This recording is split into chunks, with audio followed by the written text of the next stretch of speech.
Good morning class. आज हम लोग अध्ययन करेंगे कक्षा 11वीं इतिहास की फर्स्ट चैप्टर समय की शुरुआत से। जैसा कि हम लोग जानते हैं, समय की शुरुआत से मतलब इस पृथ्वी पर मानव जीवन के प्रारंभ से है, जो आज से लाखों वर्ष पूर्व प्रारंभ होती है या शुरुआत होती है, जिनको हम लोग देख सकते हैं 360 लाख बीसी। 360 लाख बीसी से मानव का जीवन प्रारंभ होता है, जो आज तक चलती ही जा रही है। आज की कक्षा में हम लोग अध्ययन करेंगे इन्हीं मानव के जो आगे अग्रज आए, जिनको हम लोग होमो सैपियंस के नाम से जानते हैं, जिनको आदि मानव के नाम से जानते हैं, और इन आदि मानव का जो पाषाणकालीन जीवन था। तो आज हम लोग चैप्टर 1 में क्या पढ़ने वाले हैं? पाषाण काल। पाषाण काल, पाषाण संस्कृत भाषा का शब्द है, जिसका हिंदी में अर्थ होता है पत्थर। प्रारंभिक में जो मानव था वो कृषि उत्पादक नहीं था। प्रारंभिक जो मानव थे वो कांड मूल फल फूल खा के अपना जीवन यापन करता था। जो प्रारंभिक मानव हैं, उन्होंने सभ्यता के क्षेत्र में पहला कदम तब रखा होगा जब उन्होंने पत्थर के बने हुए चीजों से या पत्थर से हथियार का निर्माण करना सीखे होंगे। और मानव जीवन की ये पूरी समय अवधि जिसमें मानव पूर्ण रूप से पत्थरों पर आश्रित था। पत्थरों पर आश्रित था मतलब क्या कि मानव पत्थर के हथियारों का उपयोग करता था शिकार करने के लिए। पत्थर की गुफाओं में, चट्टानों में निवास स्थान उनका बनता था। पत्थर को आपस में लगड़ कर या घिस कर वो आग पैदा करता था। तो मानव की ये पूरी समय अवधि या मानव संस्कृति की यही समय अवधि जिसमें उनका सारा जीवन पत्थरों पर आधारित था, हम इनको पाषाण काल के नाम से या पाषाण युग के नाम से इनको जानते हैं। इस पाषाण युग की जो समय अवधि है वो 25 लाख बीसी से 25 लाख बीसी, जिनको ईसा पूर्व के नाम से हम लोग जानते हैं, वहां से प्रारंभ होता है और 2500 बीसी तक चलता है। तो हम कह सकते हैं जो ये पाषाण काल की समय अवधि है वो 25 लाख ईसा पूर्व से प्रारंभ होकर 2500 ईसा पूर्व तक चलती है। ये काफी लंबी समय अवधि है। इसलिए इतिहासकारों ने, विद्वानों ने पाषाण काल के समय अवधि को अध्ययन की सुविधा की दृष्टि से, केवल और केवल क्या, अध्ययन की सुविधा की दृष्टि से 3 चरणों में विभाजित किया है, ताकि चरणबद्ध तरीके से हम पाषाण काल में हुए मानव की गतिविधि, उनकी संस्कृति, उनके इतिहास का सुगमता पूर्वक अध्ययन कर सके।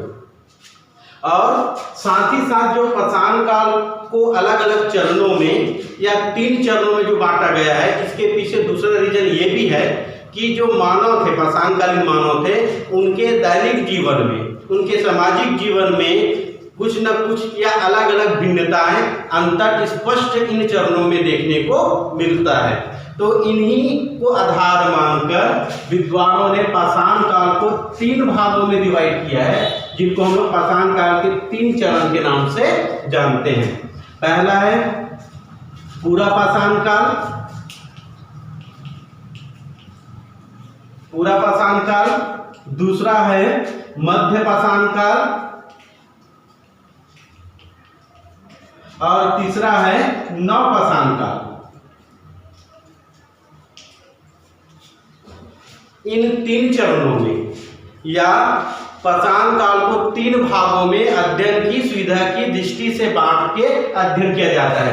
पूरा पाषाण काल, जिनको हम अंग्रेजी में पैलियोलिथिक ईरा के नाम से जानते हैं, और यदि हम पूरा पाषाण काल की समय अवधि की बात करें तो 25 लाख बीसी से, कितने से, 25 लाख ईसा पूर्व से ये 12,000 ईसा पूर्व तक चलता है। पाषाण काल की जो समय अवधि है वो 25 लाख ईसा पूर्व से प्रारंभ होती है और 12,000 ईसा पूर्व तक चलती है। ये काफी लंबी समय अवधि है। दूसरी पाषाण काल की यदि हम चरण को देखें, इसको मध्य पाषाण काल कहते हैं, मेसोलिथिक ईरा के नाम से इसको हम लोग जानते हैं। और इसके साथ साथ इस मध्य पाषाण काल को लघु पाषाण काल के नाम से भी जानते हैं। क्यों लघु पाषाण काल के नाम से जानते हैं? क्योंकि जो मध्य पाषाण काल की समय अवधि है वो काफी सीमित है, कम है। इनकी समय अवधि की हम बात करें तो ये 12,000 बीसी से या ईसा पूर्व से लेकर 5,000 बीसी तक, ईसा पूर्व तक इनके समय अवधि को माना गया है। कहीं कहीं पे 12,000 से आपको 10,000 बीसी भी देखने को मिल जाएंगे। तो इस तरह जो मध्य पाषाण काल की समय अवधि है वो काफी सीमित थी। किसकी अपेक्षा सीमित थी? तो जो पूरा पाषाण काल है इसकी समय अवधि की अपेक्षा मध्य पाषाण काल की समय अवधि का जो समय था वो क्या था? कम था। अतः मध्य पाषाण काल को लघु पाषाण काल के नाम से भी जाना जाता है। पाषाण काल का जो तीसरा चरण है या तीसरा भाग है इनको हम लोग नव पाषाण काल के नाम से जानते हैं। नव पाषाण काल का जो समय अवधि है वो है 5,000 बीसी से या 5,000 ईसा पूर्व से 2500 ईसा पूर्व तक। अतः हम ये कह सकते हैं जो पाषाण युग है ना, जिसको पाषाण, इसको 3 भागों में बांटा गया है। कौन कौन से? पूरा पाषाण काल, मध्य पाषाण काल और नव पाषाण काल। और इस पूरे पाषाण काल की जो समय अवधि है वो कितना है? 25 लाख ईसा पूर्व से 2500 ईसा पूर्व के मध्य इस पाषाण काल के बारे में या पाषाण कालीन मानव के संस्कृति, उनके दैनिक जीवन, इनके समुदाय के बारे में हम अध्ययन कर सकते हैं। क्योंकि पूरा पाषाण काल एक लंबी समय अवधि है, 25 लाख से 12,000 बीसी, एक काफी बड़ी ईरा है। इसलिए अध्ययन की सुविधा की दृष्टि से इस पूरा पाषाण काल को और 3 भागों में बांटा गया है। क्यों बांटा गया है? क्योंकि 25 लाख बीसी से 12,000 बीसी तक को अध्ययन करने में काफी असुविधा होगी। अतः इस असुविधा से बचने के लिए विद्वानों ने इनको और 3 भागों में डिवाइड किया है, जिसको हम क्रमशः कहते हैं पूर्व पूरा पाषाण काल, पूर्व पूरा पाषाण काल, मध्य पूरा पाषाण काल, दूसरा क्या है इसको? मध्य पूरा पाषाण काल, और तीसरा है उत्तर पूरा पाषाण काल। तो पूरा पाषाण काल को और 3 भागों में बांटते हैं, पूर्व पूरा पाषाण काल, मध्य पूरा पाषाण काल और उत्तर पूरा पाषाण काल। इस तरह से पाषाण काल को हम अलग अलग श्रेणियों में या अलग अलग चरण में बांटते हैं। क्यों बांटते हैं? अध्ययन की सुविधा की दृष्टि से। चलिए आगे देखते हैं इस पाषाण काल की प्रमुख विशेषताओं को। जैसा कि हम लोग अभी चर्चा कर रहे थे कि पाषाण काल को अध्ययन की सुविधा की दृष्टि से 3 प्रमुख भागों में बांटा गया है, पूरा पाषाण काल, मध्य पाषाण काल और नव पाषाण काल। और इन तीनों चरणों में मानव के जीवन में अलग अलग भिन्नताएं देखने को मिलती है। इन्हीं भिन्नताओं को, इनकी विशेषताओं के रूप में हम लोग देखते हैं। पहले इनके आवास को देख लेते हैं। पहले इनकी क्या देख लेते हैं? आवास। जो पूरा पाषाण कालीन मानव थे उनका आवास अस्थायी होता था। वो गिरी कंदराओं में पेड़ों के नीचे निवास स्थान बनाते थे और जहां पे जो जगह मिले वहीं पे वो लोग विश्राम कर लेते थे। अर्थात पूरा पाषाण कालीन मानव का आवास क्या था? अव्यवस्थित था। दूसरा देखते हैं मध्य पाषाण कालीन जो मानव था उनके आवास निर्माण करना सीख गए थे। ये लोग घास फूस की झोपड़ियां है ना, घास फूस की जो झोपड़ियां हैं, पत्ते हैं, पेड़ों की टहनियां हैं, इससे ये लोग झोपड़ियां बना के, है ना, मकान बना के निवास उसमें करने लगे। नव पाषाण काल के आते आते जो नव पाषाण कालीन जो मानव थे उन्होंने पक्की और कच्ची मकान, पहले तो उन्होंने कच्ची मकानों का निर्माण करना सीखे। कच्ची मकान, कहीं कहीं में पक्की मकान का निर्माण भी ये लोग करते थे। और इस तरह से जो पाषाण कालीन जो लोग थे, जी इनके आवास की हम बात कर रहे हैं, तो पूरा पाषाण में इनके आवास नहीं होते थे। ये पेड़ों के नीचे, चट्टानों में, खोह में, गुफाओं में निवास स्थान अपना बनाते थे, जो नेचुरली रहता था। मध्य पाषाण काल के आते आते ये घास फूस की झोंपड़ी बनाना सीख चुके थे, और नव पाषाण काल के आते आते ये लोग कच्ची पक्की बिल्डिंग या भवनों में अपना निवास स्थान बनाने लगे थे। दूसरा देखते हैं इनका भोजन। दूसरा क्या देखते हैं इनका भोजन। जो पूरा पाषाणकालीन मानव था वो शिकारी संग्राहक था, जो कृषि उत्पादक बिल्कुल नहीं था। शिकारी संग्राहक मतलब जो जंगल से जो चीजें मिलती थी, जैसे कंद मूल फल मिल गया, छोटे छोटे जीव जंतु मिल गए, मांस मिल गए, पशु मिल गए छोटे, और पक्षियों के अंडे मिल गए, इन चीजों का वो संग्रहण करता था, इन चीजों को वो जंगल से एकत्र करता था और इन्हीं को अपने भोजन के रूप में ये लोग प्राप्त करते थे। कौन लोग? पूरा पाषाणकालीन मानव। तो इनका भोजन कैसा था? संग्रहण था। ये लोग भोजन का संग्रहण करते थे और उसी से अपना जीवन यापन करते थे। मध्य पाषाण काल के आते आते या मध्य पाषाणकालीन जो मानव थे वो जंगल से उगने वाले स्वतंत्र अनाजों का उपयोग भोजन के रूप में करने लगे। और ये लोग जो, क्योंकि आग का आविष्कार हो चुका था नव पाषाण काल में, तो जो मांस होता था, जो पशु उनको शिकार के माध्यम से मिलते थे, इन पशुओं को आग से भूनकर ये लोग खाते थे। और जंगल से फसलों को काटकर, विविध फसलों को जो स्वतः ही उगाते थे जंगल में, ऐसे फसलों को ये वो लोग भोजन के रूप में प्राप्त करते थे। यही नव पाषाण कालीन में देखते हैं। नव पाषाण काल में जो मानव होते थे ये लोग कृषि करना जानते थे, कृषि टेक्निक से ये लोग परिचित हो गए थे, इसलिए तरह तरह की अलग अलग फसलों का उपयोग ये लोग भोजन के रूप में करते थे। यहाँ तक कि नव पाषाण कालीन लोग कृषि के का इनको ज्ञान हो गया था। कृषि के साथ साथ ये लोग पशुपालक हो गए थे। क्या हो गए थे? पशुपालक, क्योंकि पशुओं से इनको दूध मिल जाता था, मांस मिल जाता था, इसलिए नव पाषाणकालीन जो लोग थे, मानव थे, इनका भोजन व्यवस्थित था। ये लोग तरह तरह के अनाजों का प्रयोग भोजन में करते थे। पशुओं से मिलने वाले दूध और मांस का उपयोग भी ये लोग भोजन के रूप में करते थे। चलिए अगला देखते हैं इस कालीन हथियार या औजार की बात करते हैं। औजार।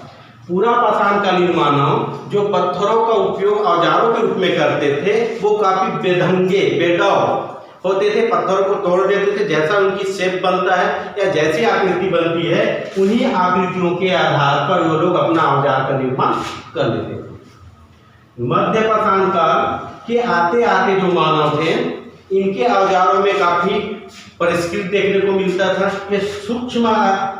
ये लोग सूक्ष्म हथियार का निर्माण करना भी सीख चुके थे, जो काफी छोटे होते थे, जिसे आसानी से शिकार किया जा सकता था, और साथ ही साथ जैसे भाला, बर्छी, इन जैसे औजारों का उपयोग ये लोग करना सीख चुके थे।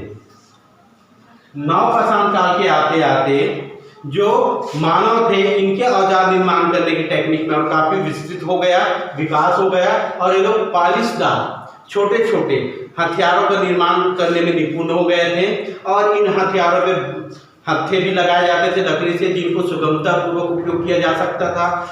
अपने हाथ से फेंक के चलाने वाले जैसे भाले हो गए, जिससे दूर के जानवरों का भी आसानी से शिकार करने में लोग सक्षम हो गए थे। तो इस प्रकार से नव पाषाणकालीन मानव के हथियार जो थे, औजार जो थे, वो पूरा पाषाण काल और मध्य पाषाण काल की अपेक्षा अधिक सुदृढ़, मजबूत, सुंदर और पालिशदार हुआ करते थे। आगे हम लोग देखते हैं पाषाणकालीन जो लोग हैं ना, उनके वस्त्र की बात करते हैं। तो जो नव पाषाणकालीन जो लोग थे और पूरा पाषाणकालीन लोग थे, दोनों के वस्त्रों में भी काफी भिन्नता दिखाई पड़ती है। पूरा पाषाणकालीन मानव कैसे रहता था? नग्न रहते थे। ये लोग कपड़े पहनने नहीं सीखे थे, नहीं किसी प्रकार के कपड़ों को पहनना जानते थे। मध्य पाषाण काल के आते आते जो मध्य पाषाणकालीन मानव थे वो पेड़ों की छालों को या जो जिस जानवर का शिकार करते थे उनके खालों को कपड़े के रूप में प्रयोग करते थे, और इस प्रकार से ये लोग अपना तन या शरीर को छालों से और क्या कर लेते थे? ढक लेते थे, पत्तों से इनको ढकते थे। नव पाषाण काल के आते आते जो मानव थे वो सिले हुए कपड़े, रेशम के कपड़े या रेशमी कपड़ों का उपयोग अपने तन ढकने के लिए करते थे। तो इस प्रकार से इस पाषाणकालीन मानव जो थे वो पूरा पाषाण काल में नग्न रहते थे, किसी भी प्रकार से कोई कपड़ा नहीं धारण करते थे, नहीं पहनते थे, कपड़े से अनभिज्ञ थे।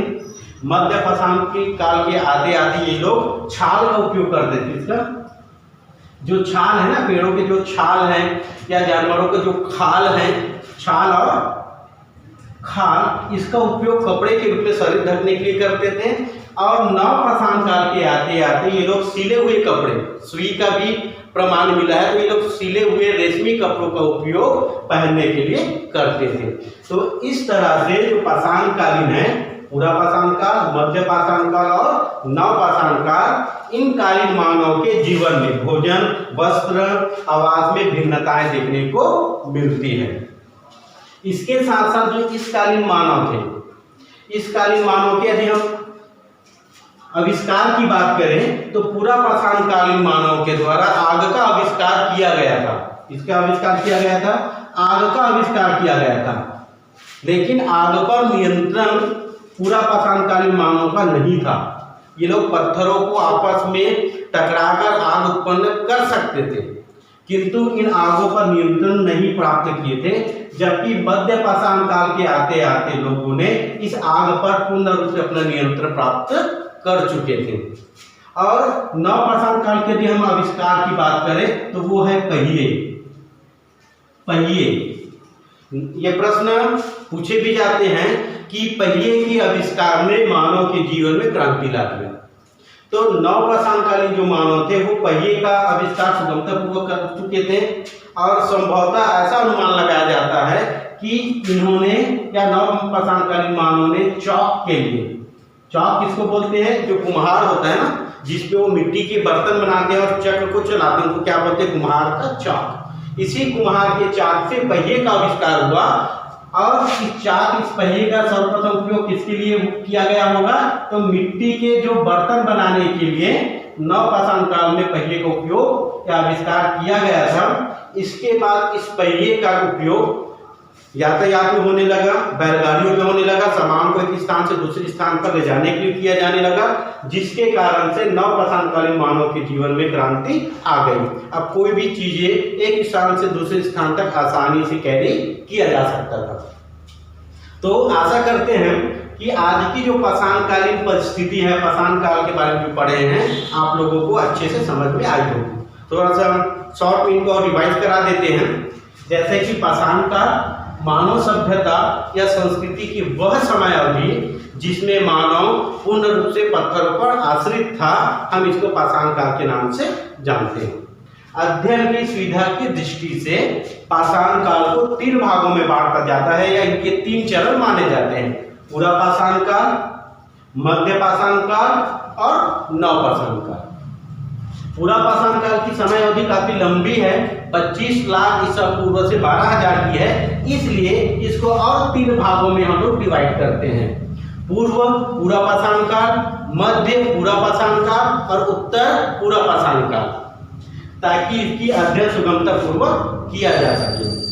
इसी के साथ साथ इन तीनों कालों में या तीनों चरणों में मानव जीवन में विभिन्नताएं देखने को मिलती है। इनके आवास में, इनके हथियारों में, औजारों में, इनकी कृषि टेक्निकों में, इनके वस्त्रों में, इनके द्वारा किए गए आविष्कारों में। तो इन्हीं विभिन्नता के आधार पर या इन्हीं कारणों से इनको 3 चरणों में बांटा गया था। आज के लिए इतना ही। इस तरह से आपका इकाई 1 चैप्टर समाप्त।